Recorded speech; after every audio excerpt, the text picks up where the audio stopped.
Hey y'all, happy Tuesday. Happy Spoken Word Tuesday. I hope you guys days come along fine. Well, you guys know on Tuesday, I like to bring the word. And earlier, I read today from Hebrews chapter 11 from verses 1 and verse 6, basically based on faith, right?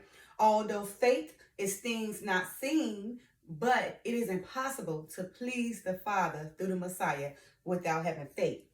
And like I said today, I read from Hebrews 11, verse 1 and verse 6, KJV version, the two shorts, right? And it says, verse 1 of chapter 11 of Hebrews. Now, faith is the substance of things hoped for, the evidence of things not seen. And the same chapter 11 of Hebrews, verse 6. But without faith, it is impossible to please him. For he that cometh to God must believe that he is, and that he is a rewarder of them that diligently seek him. Okay? All right, so today, you guys, I'm going to be reading from Hebrews chapter 11, the full chapter, and it is based on faith. Okay? So, again, without faith, it is impossible to please the Father through the Messiah, right?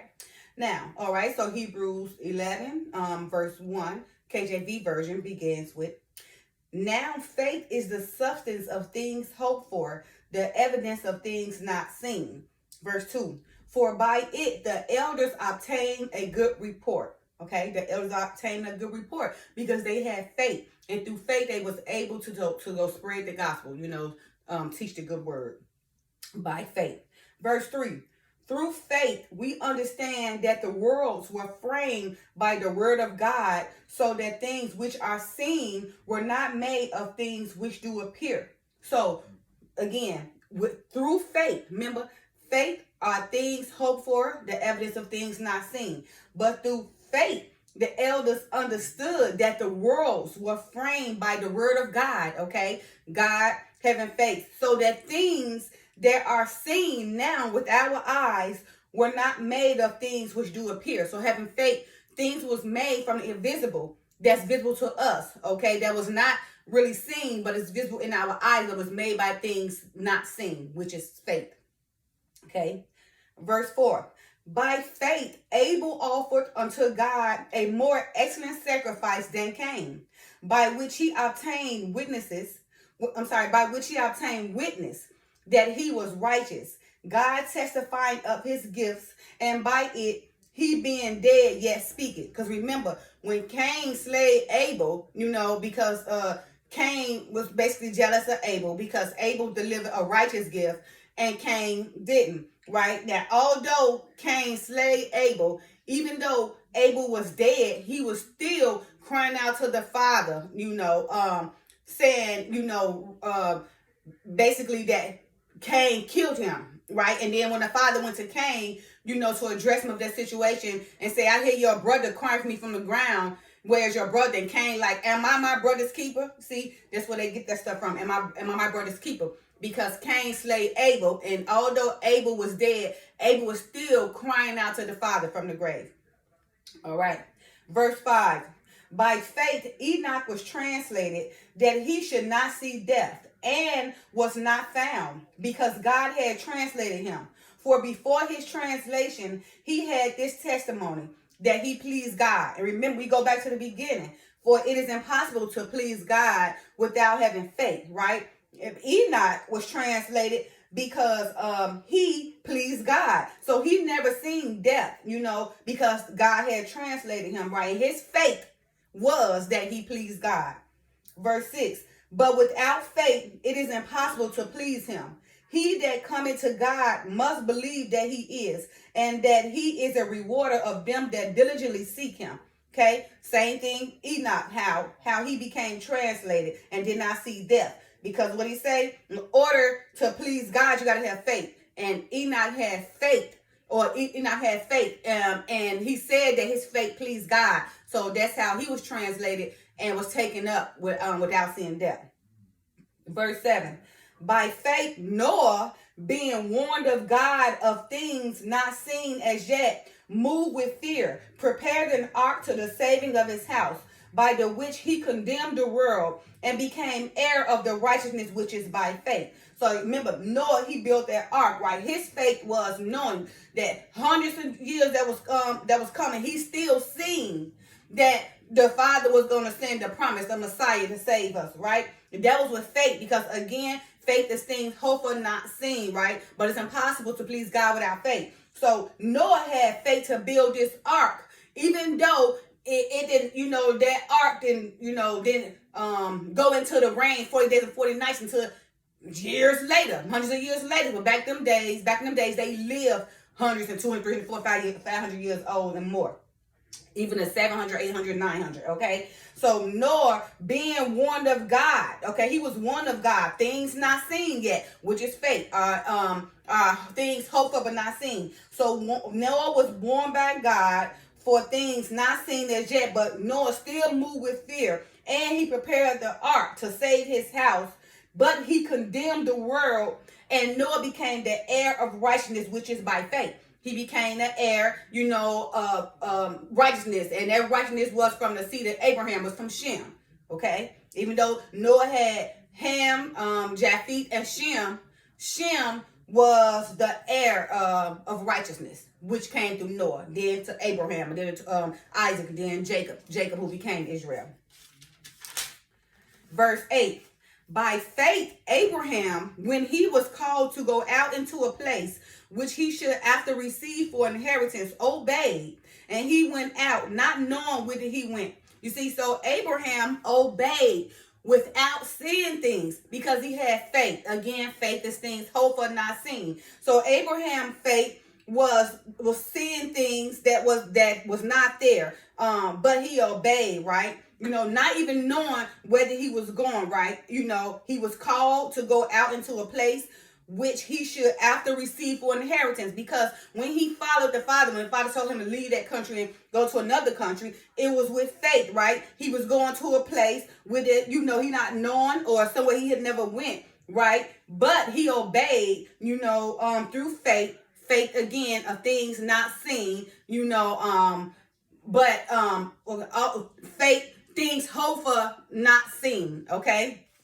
But Abraham, he had that faith because he obeyed, because he went to a place that he never went, and not even knowing where he was going, and because he obeyed, he received the inheritance, right? That seed, that righteous seed, and he was blessed, his name became Abraham, and he will bless many nations. Verse 9, by faith, he sojourned in the land of promise, as in a strange country, dwelling in tabernacles with Isaac and Jacob, the heirs with him of the same promise. For he looked for a city which had foundations, whose builders and maker is God. So they're telling you, Abraham, by faith, he sojourned in the land of the promise, okay, Canaan, the land of the promise, as in a strange country, because that's not where he came from, he came from the place, Ur of Chaldees, with his father's terror and everything, right? So when he went to the land of the promise, that was a strange country, right? Dwelling in tabernacles with Isaac being his grandson Jacob, the heirs which him of the same promise, right? Because remember the heirs, Abraham, Isaac, and Jacob. For he looked for a city which had foundations, whose builder and maker of God was that faith. He looked for a city that the Father sent to him, obeying by faith, right, to go to the promised city, which God is the builder and maker of it. Okay, verse 11. Through faith also Sarah herself received strength to conceive seed, and was delivered of a child when she was past age, because she judged him faithful who had promised. Okay, so Sarah, even though her old age, the reason why she conceived, she was barren, but she did want a child, but she didn't get a chance to have that child until she was old age, past basically childbearing age, right? But through faith, the Father gave her strength to conceive that seed. Although she was past age, but she judged him faithful who had promised, so she had faith in the Father. She judged him faithful because he promised her that seed. Therefore, verse 12, therefore sprang there even of one, and him as good as dead, so many as the stars of the sky in a multitude, and as the sand which is by the sea shore, innumerable. So basically, they're just saying Sarah became the heir, of that seed, Isaac, then Jacob, who we are, all the tribes who are the sands of the seashore, innumerable. It's a lot of us, so many as the stars in the sky in a multitude, and as the sand which is by the seashore, innumerable, so many. Okay. Let's see. So again, Sarah, became the heir of the one that sprang even of one. She was that one, even of one, and him as good as dead. So many as the stars of the sky in multitude. Because even though Abraham probably passed away, through him came, so many stars as the sky in a multitude, and as the sand which is by the sea shore, innumerable. It's so many of us that you couldn't even count us. Verse 13. These all died in faith, not having received the promises, but having seen them afar off, and were persuaded of them, and embraced them, and confessed that they were strangers and pilgrims on earth. Okay, so even though they all died, in faith, they didn't have a promise. The promise was the Messiah coming, but having seen them afar off. Remember, faith is things hoped for, not seen. So they still seen them afar off, and they were persuaded of them by faith and being obedience, and they embraced that faith, even though they didn't see it, and confessed that they were strangers and pilgrims on the earth. Verse 14. For they that say such things declare plainly that they seek a country. And truly, if they had been mindful of the country from whence they came out, they might have had opportunity to have returned. But now they desire a better country, that is, an heavenly. Wherefore God is not ashamed to be called their God, for he had prepared for them a city. So, again, if they was truly have been mindful of that country from which they came out, they might have an opportunity to return, right? But they didn't desire that. They desire a better country, right? Which is the heavenly country, right? Wherefore God is not ashamed to be called by that God. They wasn't ashamed, right? Because God had prepared them a city through faith, right? So they knew that they was going to a better country, and they desired the country because they had faith, although they had not seen that country, but it persuaded them, faith persuaded them, that God had a better promise for them. And although they didn't have that promise during that time, because remember, we got that promise, after the fact. Okay, back then they died, but they had faith, right? And the promise didn't come to them, who was the Messiah. But us, looking back, okay, Messiah have already been persecuted for our sins. So that's our promise. But even though they didn't have the promise back then, and we had the promise now, we all still gonna receive that same salvation. Okay? They will not be apart, they will not be apart from us. We all will come, together during that time when the Messiah come reign. Okay.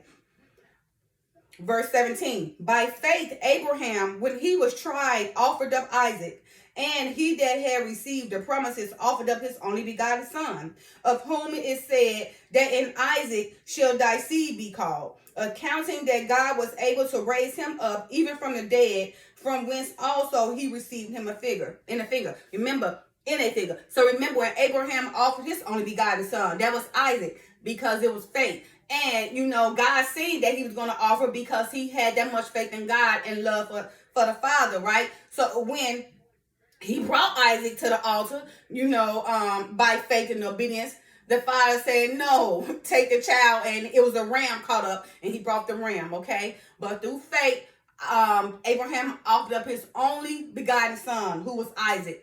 Don't that bring back something? The Father offered up his only begotten son, who was Christ. All right. Verse 20. By faith, Isaac blessed Jacob and Esau concerning things to come. So remember when I said, okay, although, Jesus loved Jacob, but he hated Esau. Back in the day, remember, hate was totally different back in those ancient days, because you see what they say right now. By faith, Isaac blessed Jacob and Esau concerning things to come. So if the father really hated Esau like the word said, then how is it possible that Isaac was able to give a blessing for both? Because Esau blessing right now today is a war though, a sword of war, but they have dominion right now. But to come, Jacob would return back to his throne, and we would have dominion over the world. Well, of course, we all got dominion anyway with the animals and everything. But I'm talking about, in relations to how Esau has the world right now. Verse 21. By faith, Jacob, when he was dying, blessed both the sons of Joseph and worshiped, leaning upon the top of his staff. By faith, Joseph, when he died, made mention of the departing of the children of Israel and gave commandment concerning his bones. Right? Okay, so verse 21. By faith, Jacob, when he was dying, blessed both the sons of Joseph and worshiped, leaning upon the top of his staff. Now, when Jacob died, who was Joseph's father, his two sons, Manasseh and Ephraim.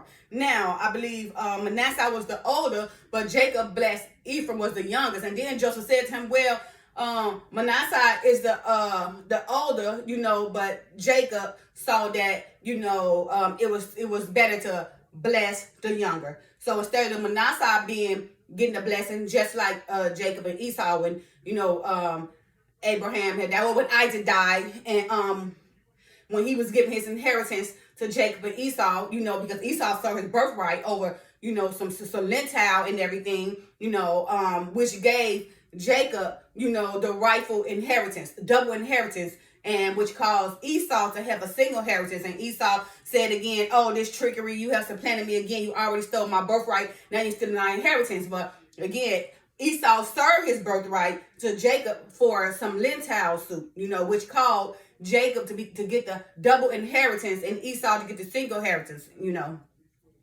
All right, and then verse 22. By faith, Joseph, when he died, made mention of the departing of the children of Israel and gave commandment concerning his bones. So he's saying that when he died, he already see what was coming because he had faith, right? So he told them to make sure, to take his bones back to Israel. So that's what this means when it's saying gave commandment concerning his bone, and take my bones back to Israel, because he was in Egypt in a strange land, but he knew he had came from Israel, so he wanted his bones taken back.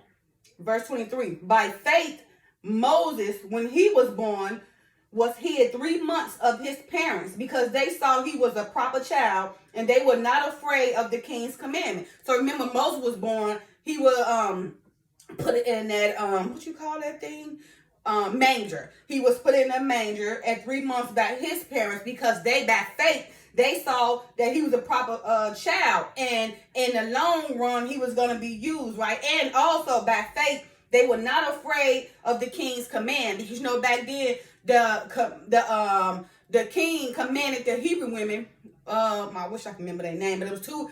Abaya and somebody else, but it was two Hebrew women. They gave command to go kill all the firstborn, and when they found out they didn't kill them, the king called them and they told them, we are Hebrew women, we can't kill our Hebrew children,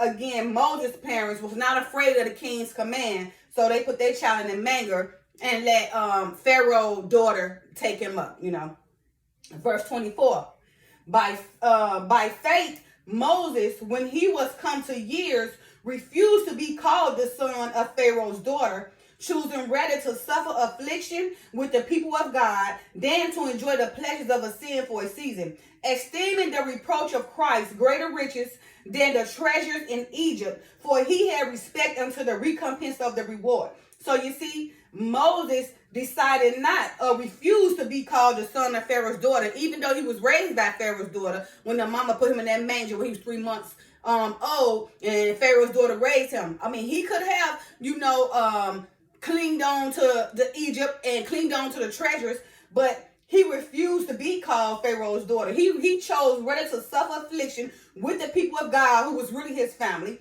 than to enjoy the pleasures of sin for a season.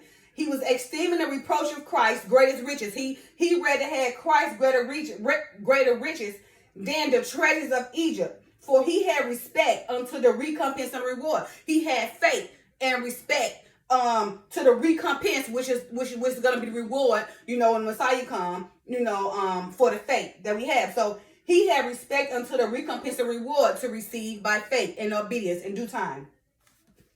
Verse 27. So anyway, I hope you guys see that the Father's telling out each person: Abraham, Sarah, Moses, Joseph, telling you guys, explain this, exemplifying what kind of faith they have, okay? So I hope you guys are hearing and seeing, okay? Verse 27. By faith, he forsook Egypt, not fearing the wrath of the king, for he endured as seeing him who is invisible. So you see, Moses forsake Egypt, right? Remember, he took them through the Red Sea, and the Egyptians drowned because Egyptians had courage and not faith. But the Israelite people had faith, which allowed them to go through that Red Sea. Okay, so again, verse 27. By faith he forsook Egypt, not fearing the wrath of the king, for he endured as seeing him who is invisible. Remember, faith, things hoped for, not seen. So Moses endured, seeing him who is invisible. He was seeing him although he was not there because he had faith. Okay, so he forsook Egypt, even though Egypt had all those treasures. The king still didn't scare him, right? He didn't even care about the wrath of the king because he endured that, seeing him who is invisible, our Christ to come. Verse 28.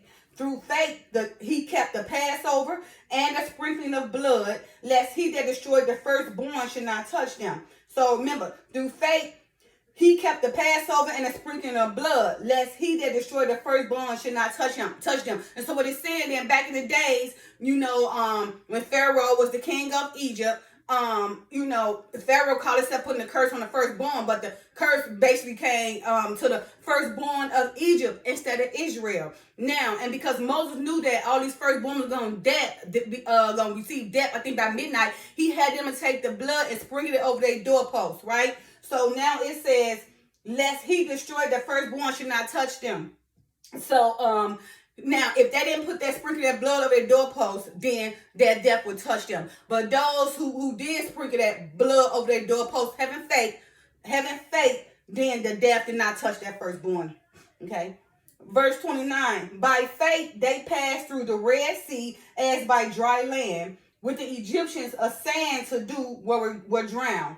Okay. So by faith, again, Israel passed through the Red Sea like dry land because of faith. And then the Egyptians, they tried to do the same, but they were drowned because the difference was Israel had faith and they worked by faith during those days, and the Egyptians worked by courage without faith. So by the faith, Israel was able to go through the Dead Sea, like dry land. And when the Egyptians tried to follow, they got drowned because they went through it with courage instead of having faith.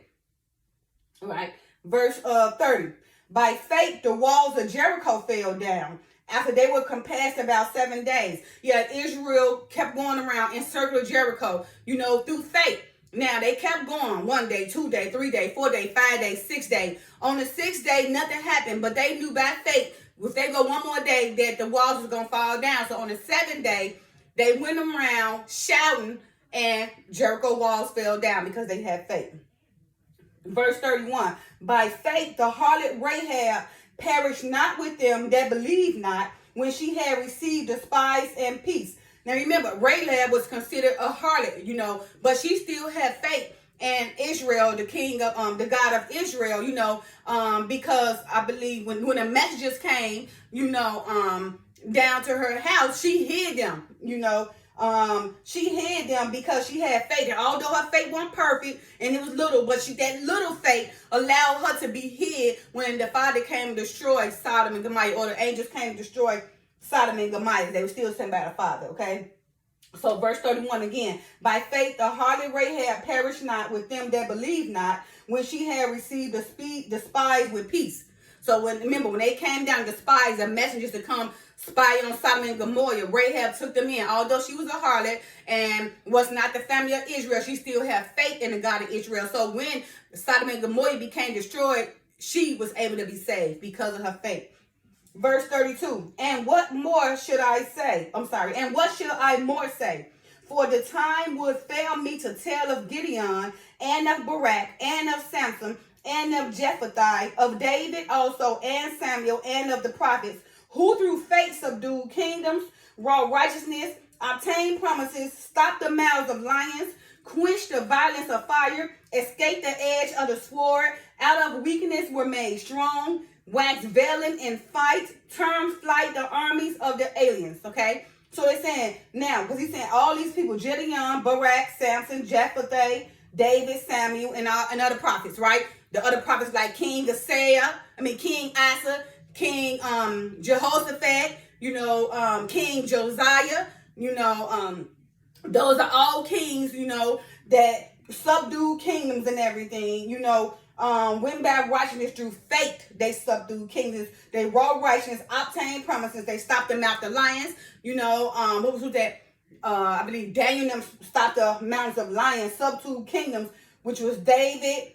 David subdued and King Asa, King Jehoshaphat, or King Josiah, who wrought righteousness. Enoch brought righteousness. And Isaiah brought righteousness, obtained promises. Abraham obtained promises and everything. Quenched the violence of fire. That Shadrach, Meshach, Abednego, when they changed their names, when that fire came down, they quenched that fire because they had faith in their God. Escaped the edge of the sword. David escaped the edge of the sword. And out of weakness were made strong. I believe David was out of weakness. Abraham was weak, and they both was made strong. Wax veiling and fight. David waxed veiling and fight, because he beat Goliath, right? And turned to the flight the armies of aliens, okay? So basically aliens, strange things and everything. But they overturned all that too. Verse 35. Women received their dead raised to life again, and others were tortured, not accepting deliverance that they might obtain a better resurrection.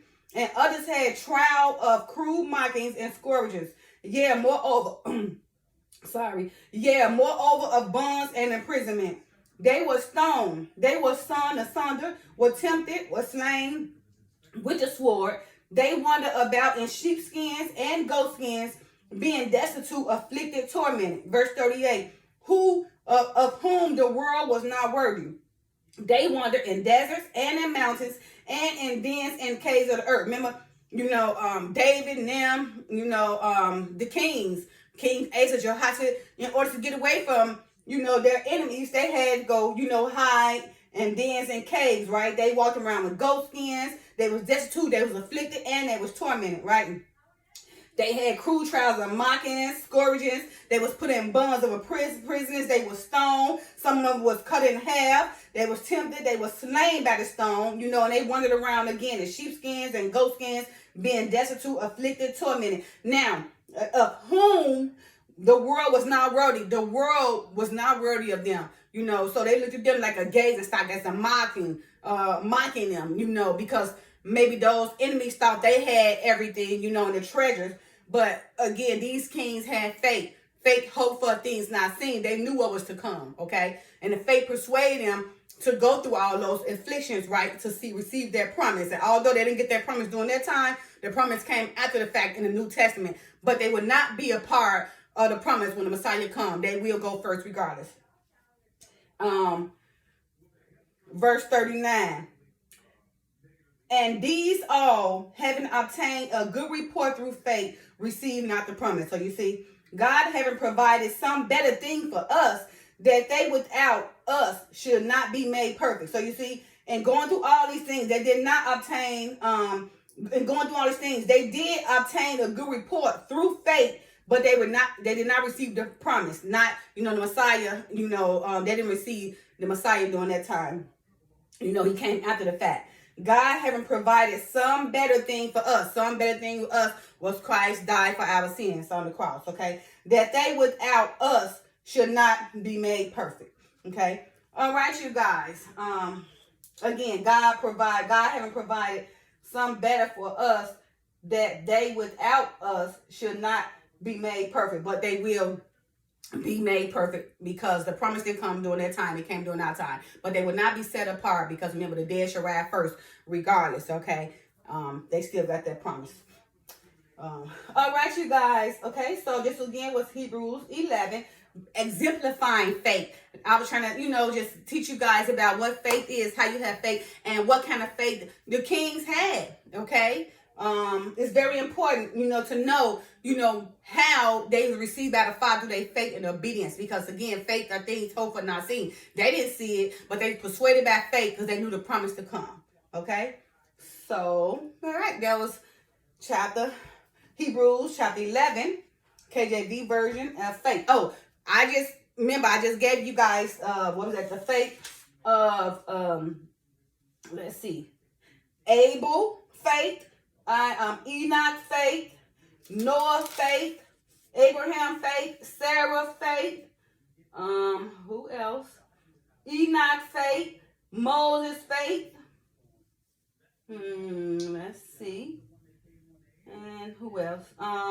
Israel faith, the people of Israel, Rahab faith, and again, what more should I say? This writer or Paul didn't have the time to tell y'all the specific faith of Gideon, Barak, Samson, Jephthah, David, and Samuel. And they were prophets, but he was telling y'all they also had certain faith, and I try to explain it to y'all what kind of faith they had.